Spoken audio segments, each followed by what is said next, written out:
स्वागत है आप सभी का tech study ITI YouTube channel पर प्लम्बर ट्रेड थ्योरी के CBT एग्जामिनेशन क्वेश्चंस की सीरीज़ में आज हम लोग करेंगे पार्ट 7। इसके पहले के 6 पार्ट्स हो चुके हैं एंड साथ में अगर आपने उन पार्ट्स को नहीं देखा है तो वीडियो के डिस्क्रिप्शन में हमने सभी तरह की प्लेलिस्ट दे दी है आपके 1 ईयर ट्रेड से रिलेटेड, तो उसको आप लोग एक बार जाके ज़रूर चेकआउट कर लीजिएगा, जिसमें आपको प्लम्बर थ्योरी की employability skill, workshop calculus and science और साथ में इंजीनियरिंग ड्राइंग की प्लेलिस्ट मिल जाएगी, जिससे आप अपना एग्जामिनेशन बेहतर तरीके से 100% स्कोर करते हुए भी दे सकते हैं अगर आप उन वीडियोज़ को अच्छे से देख लेते हैं।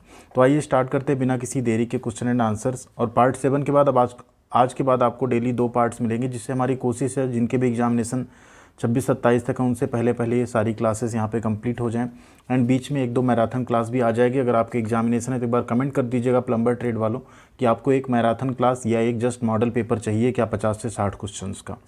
तो आइए स्टार्ट करते हैं बिना किसी देरी के क्वेश्चन एंड आंसर्स। 151 से लेके 175 तक के क्वेश्चंस आज पार्ट नंबर 7 में हम लोग करने वाले हैं एंड एक एक क्वेश्चन को अच्छे से एक्सप्लेन करते हुए चलेंगे, जिससे आपको ना सिर्फ आंसर्स पता चलें बल्कि आप क्वेश्चन को समझ भी पाएँ अच्छे से। यहाँ क्वेश्चन करा है which bond bricks are laid lengthwise half brick lap. यहाँ करा है कौन सी बॉन्ड में ईंटों को लंबाई के आधार पे आधा ईंट, जैसे एक ईंट हो गया, ठीक, ये 2 ईंट हो गया, अब अगला जो ईंट रखा जाए ना आधी लैप में, मतलब हाफ लैप करके इस तरह से अगर जॉइंट बनाया जाए तो वो कौन सा ब्रिक जॉइंट होगा, वही यहाँ पे पूछ रहा है। तो उसे हम कहते हैं ब्रिक लेइंग में वो होता है आपका स्ट्रेचर बॉन्ड। क्या होता है वो? स्ट्रेचर बॉन्ड होता है। एंड यहाँ पे हम आपको कुछ इमेज भी दिखा देते हैं, जैसे ये देखिए, यहाँ पे आपने देखा ये ईंट गई, अगला वाला देखिए इन पे हाफ पे इस तरह से रखा गया, ठीक। जनरली सिंगल ईंट की जो दीवारें होती है इस तरह से की जाती, 4 इंच जिसे हम लोग कहते हैं यहाँ पे, ठीक है। तो इसको हम लोग कहते हैं स्ट्रेचर बॉन्ड, ठीक। उसी यहाँ बगल में आप देखेंगे इसको बोलते हैं फ्लेमिश बॉन्ड। क्या बोलते हैं? फ्लेमिश बॉन्ड, जिसमें आपके बीच में ईंटों के क्या होते हैं, स्नैप हेडर बनाए जाते हैं, छोटे छोटे हेडर बनाए जाते हैं, क्लोजर बनाए जाते हैं, उसे हम लोग कहते हैं फ्लेमिश बॉन्ड। अगला क्वेश्चन है what the recommended specification 1:1:6 for mixture. यहाँ कह रहा है कि मिश्रण के लिए अनुशंसित 1:1:6 है, तो उसमें क्या होता है, मतलब 1 और 6 भाग क्या चीज़ है। तो यहाँ पे कहना चाह रहा है कि 1 भाग सीमेंट, 1 भाग लाइम और 6 भाग सैंड यानी बालू। यहाँ लाइम को नींबू मत समझिएगा, यहाँ लाइम मतलब चूने की बात हो रही है, ठीक है। 1 पार्ट सीमेंट, 1 पार्ट चूना और 6 भाग सैंड यानी बालू, ये यहाँ पे मिश्रण का अनुशंसित विनिर्देश या स्पेसिफिकेशन होता है। अगला क्वेश्चन है what the recommended proportion mix by volume of for RCC works to machine foundation subject to vibration. कह रहा है कंपन के लिए, मशीन नींव के लिए, RCC कार्यों के लिए मात्रा द्वारा मिश्रण का अनुशंसित अनुपात क्या है। तो जहाँ भी अगर कोई ऐसा प्रोपोर्शन आपको रिकमेंड करना है जहाँ कोई मशीन का फाउंडेशन बन रहा हो जिसमें वाइब्रेशन वगैरह आए, तो वहाँ आपका रेशियो होता है सीमेंट यहाँ पे 1 भाग होगी, फाइन एग्रीगेट जिसे कहते हैं गिट्टी जिसे आप लोग कहते हैं 2 भाग होगी, कोर्स एग्रीगेट 4 भाग होगा, ठीक है। इसका यहाँ पे क्या बनाएंगे, इसका हम यहाँ पे अगर फाउंडेशन बनाते हैं मशीन का तो वो वाइब्रेशन वगैरह को एब्जॉर्ब कर सकता है। तो फाइन एग्रीगेट, कोर्स एग्रीगेट और सीमेंट 1 भाग आपको रखनी है, 1:2:4। Next question which flexible material is heated and spread over bedding or walls used as waterproofing compound. यहाँ कह रहा है किस लचीली सामग्री को गर्म किया जाता है और बेडिंग पर या दीवारों पर फैलाया जाता है जिसका उपयोग वाटर प्रूफिंग कंपाउंड के रूप में किया जाता है। तो वो क्या है आपका? कॉपर सीट है। कॉपर सीट थोड़ी पिघला के फैलाएंगे, नहीं। हॉट बिटुमिन, ब्रिक्स या ग्रेमाइट, उसे हम लोग कहते हैं हॉट बिटुमिन। गर्म कोलतार जो होता है इसे पिघला के क्या होता है बेडिंग पे और वॉल्स पे फैला दिया जाता है as a waterproofing compound के रूप में।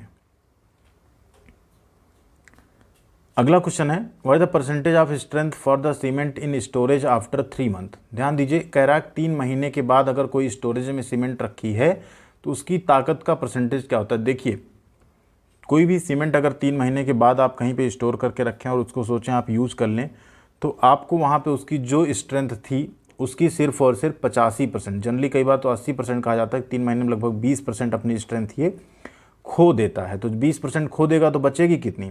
80%। बट यहाँ पे 85% आपका ऑप्शन जो है सही दिया है निमी एंड DGT की तरफ से। कहीं कहीं 85 मिलता है, कहीं कहीं पे 80 मिलता है। तो जो आपको आंसर मिल जाए, जैसे यहाँ आपको 85 ही मिलेगा क्योंकि यही क्वेश्चन निमी के आपके आएंगे, बट हो सकता है कहीं पे आप और एग्जामिनेशन देने जाएँ कॉम्पिटिटिव एग्जाम, उसमें 85 ना हो, ऑप्शन 80 हो, तो आप 80 भी वहाँ पे लगा सकते हैं। 3 महीने बाद जो भंडारण की ताकत हो जाती है सीमेंट की, वो 85% बचती है, यानी 15% उसका क्या हो जाता है, लॉस हो जाता है स्टोरेज में ही। अगला क्वेश्चन यहाँ पे, what is the sequence to set out a building. यहाँ कह रहा है कि ये भवन को स्थापित करने के लिए सीक्वेंस जो यहाँ पे बनाया गया ना, ये क्या है एक्चुअल में। Marking third line of the building, मतलब इमारत की तीसरी लाइन का अंकन।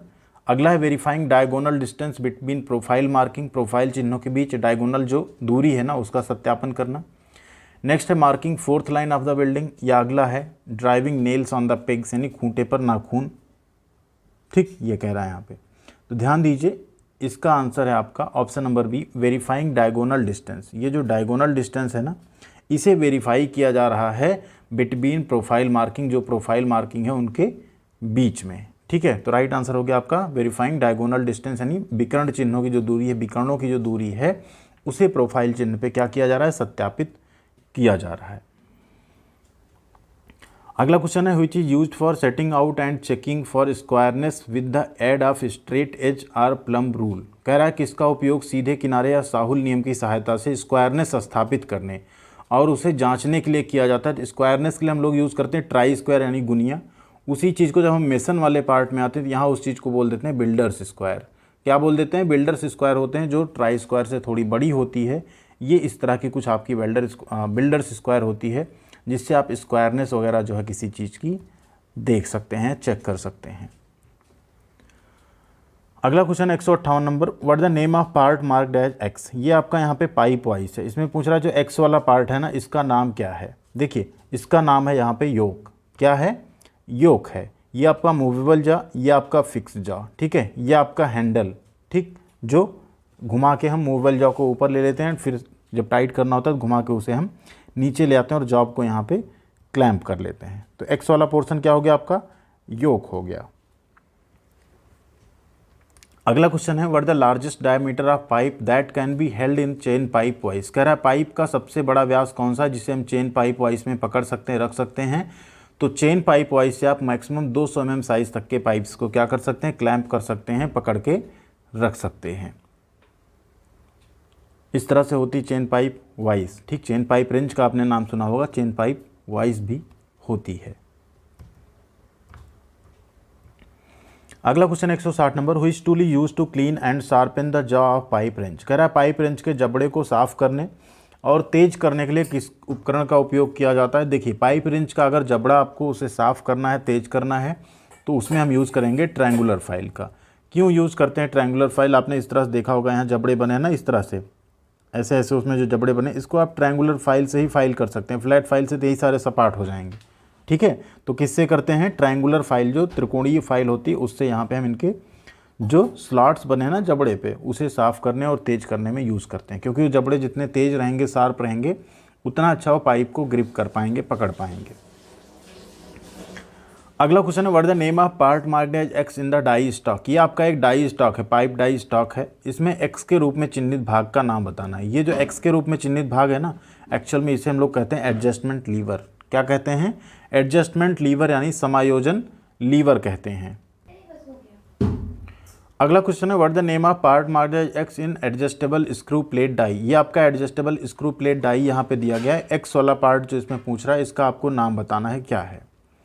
कॉलर हैं, स्प्लिट पीसेस हैं, गाइड प्लेट्स हैं, या लीडिंग साइड्स हैं। तो ध्यान दीजिए ये आपकी गाइड प्लेट्स हैं, सॉरी लीडिंग साइड्स हैं, गाइड प्लेट कह रहे हैं यहाँ पे। ये जो पीसेस हैं, इसमें ये जो पोर्शन ना एक्स से जो चिन्हित किया जा रहा है, इसको हम लोग लीडिंग साइड बोलते हैं। मतलब ये साइड आपका लीड करेगी, ऐसा कह लीजिए। जब आप इसमें फिट करेंगे, जो आपका स्प्लिट डाई यहाँ पे दिया गया है, ठीक है, तो उसमें क्या होगा, ये लीडिंग साइड रहेगी। राइट आंसर आपका option number D, leading sides.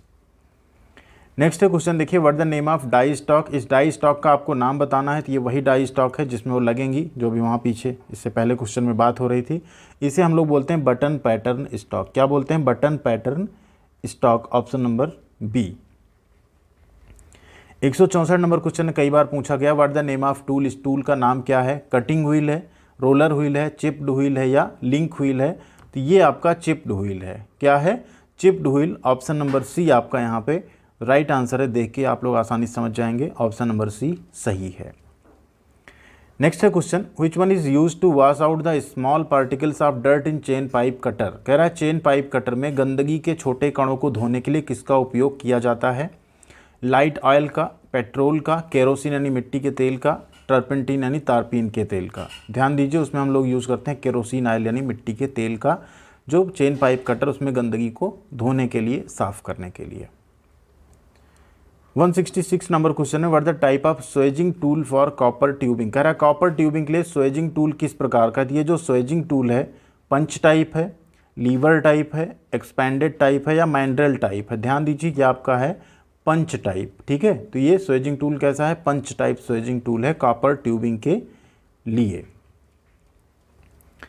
अगला क्वेश्चन है, व्हाट इज स्वेजिंग। अब स्वेजिंग क्या है, तो स्वेजिंग क्या होता है ना, जैसे बेसिकली यहाँ समझे, एक तरह का पहले जो होता था कि दो पाइपों को मान लीजिए आपको जोड़ना है, तो आप कोई फिटिंग बिना लगाए उन्हें आप जोड़ सकते हैं स्वेजिंग के माध्यम से, ठीक है। उन्हें आप हीट करके एंड एक साथ फिर इस तरह से जोड़ सकते हैं फोर्स लगा के, उसे क्या कहेंगे, स्वेजिंग कह देंगे। तो राइट आंसर आपका same diameter pipe joint without fitting, मतलब सेम डायमीटर के पाइप को बिना फिटिंग के जोड़ना। अब देखिए सेम डायमीटर के पाइप की ही स्वेजिंग की जा सकती है, क्योंकि मान लीजिए आपकी वॉल थिकनेस होगी पाइप की, सेम पाइप आपका इधर से होगा, इसकी भी वॉल थिकनेस होगी सेम, अगर डायमीटर है तभी आप यहाँ पे क्या कर सकते हैं, स्वेजिंग कर सकते हैं, एक तरह की वेल्डिंग कर सकते हैं, इनको जोड़ सकते हैं। पता दूसरा पाइप छोटा है तो फिर आप नहीं कर पाएंगे, कुछ आपको एडिशनल वहाँ पे फिर फ्लेंज वगैरह लगानी पड़ेगी, ठीक है। अगला क्वेश्चन है, what the percentage of silver content in copper two copper brazing rod. कह रहा है तांबे में कॉपर ब्रेजिंग रॉड में चांदी की सामग्री का परसेंटेज कितना होता है। तो सिल्वर कंटेंट जो है कॉपर ब्रेजिंग रॉड में होता है लगभग 35 टू 45%। कितना होता है, ऑप्शन नंबर सी 35 टू 40% होता है, ये आपका राइट आंसर है। 169 नंबर क्वेश्चन है, which flux is used for soldering refrigeration fittings. यहाँ कह रहा है रेफ्रिजरेशन फिटिंग के लिए किस फ्लक्स का उपयोग किया जाता है। तो रेफ्रिजरेशन फिटिंग के लिए हम यूज़ करते हैं वहाँ पे अल्कोहल एंड रेजिन का। किसका यूज़ करते हैं, alcohol and resin as a flux use किया जाता है रेफ्रिजरेशन फिटिंग की सोल्डरिंग में। 170 नंबर क्वेश्चन है, what the working pressure usually made on joints for pressure test. कह रहा है आमतौर पर दबाव के परीक्षण के लिए जोड़ों पर क्या वर्किंग प्रेशर होता है। तो वो वर्किंग प्रेशर आपका होता है 10 किलोग्राम प्रति सेंटीमीटर स्क्वायर। क्या होता है, 10 किलोग्राम प्रति सेंटीमीटर स्क्वायर। अगला 171 नंबर क्वेश्चन है, what the name of part marked as X. X के रूप में चिन्हित आपको भाग का नाम बताना है कि ये वाला पोर्शन जो है क्या है। ब्लॉक है, फ्लेयरिंग बार है, एडाप्टर है या फ्लेयरिंग है। ध्यान दीजिए इसे हम लोग कहते हैं एडाप्टर। ऑप्शन नंबर सी आपका यहाँ पे सही है। अगला क्वेश्चन है यहाँ पे, what the name of flared fitting. इस फ्लेयर्ड फिटिंग का आपको नाम बताना है। इसमें देखिए चारों तरफ आपको दिख रहा है ना, अगर तीन तरफ होता है टी होता है, दो ही तरफ है तो सॉकेट है, चारों तरफ है तो उसको हम लोग कहते हैं क्रॉस, 90 डिग्री पे है तो हम लोग कह देते हैं एल्बो। तो ये क्या है आपका, क्रॉस है, ठीक है। अगला क्वेश्चन है, what the name of part marked as X in hydraulic bending. ये हाइड्रोलिक पाइप बेंडिंग मशीन है, बेंडिंग मशीन है, ठीक है, जिसमें हम पाइप को मोड़ सकते हैं। तो ये एक्स वाले पोर्शन का आपको नाम पूछ रहा है। ये वाला पोर्शन क्या आपने देखा होगा, ऐसे पिस्टन के आगे लग जाता है, अलग अलग डाया का इस तरह से आता है। इसको हम लोग क्या बोलते हैं पाइप डाई में, इसे हम लोग बोलते हैं इनर फॉर्मर। क्या कहते हैं, inner former. Option number B यहाँ पे सही है। अगला 174 नंबर क्वेश्चन भी उसी से रिलेटेड है, what the name of part marked as X in the hydraulic bending machine. अब यहाँ पे इस पार्ट को पूछ रहा है, तो ये पार्ट आपका क्या होता है, हाइड्रोलिक सिलेंडर या हाइड्रोलिक रैम होता है। ये आपका लीवर है, ठीक है। ये यहाँ पे इनर फॉर्मर है, अभी इसकी बात हुई, ये स्टैंड है आपका। तो ये सारी चीज़ें आप लोग क्या करिए यहाँ पे याद कर लीजिए। राइट आंसर हाइड्रोलिक रैम या सिलेंडर। अगला क्वेश्चन भी उसी से रिलेटेड है, व्हाट द नेम ऑफ, थोड़ा सा अलग है, what the name of part marked as X in the portable hand operated pipe bender. ये portable hand operated pipe bender है, हाइड्रोलिक नहीं है, ठीक है। यहाँ हाइड्रोलिक लिख भले दिया गया, हाइड्रोलिक नहीं है, पोर्टेबल है एक्चुअल में।